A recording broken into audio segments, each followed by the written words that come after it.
this here Papa Ray.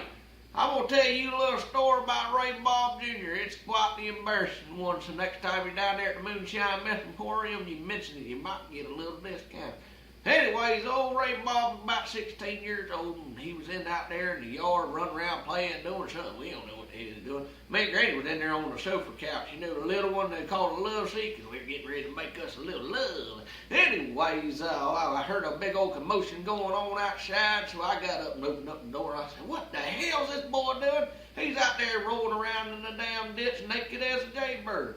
Me and Granny go out there and try to get him up. Good Lord, she reaches up and pulls him down, and he's got his tallywhacker all in her damn face. So I reach down there, I snatch him off of her. She goes to running through the yard. She's in shock, runs right into a damn tree. I said, damn it, Granny, why didn't you run over a couple inches?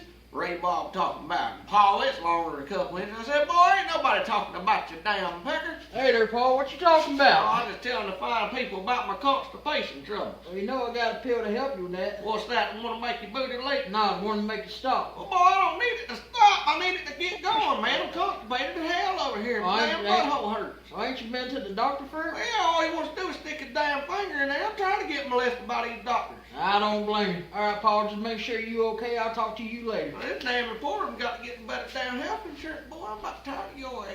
Take your ass home somewhere. Well, next time you're down there at the Moonshine Meth Emporium, you ever mention old Ray Bob's pecker and you get half off your discount or whatever, you know.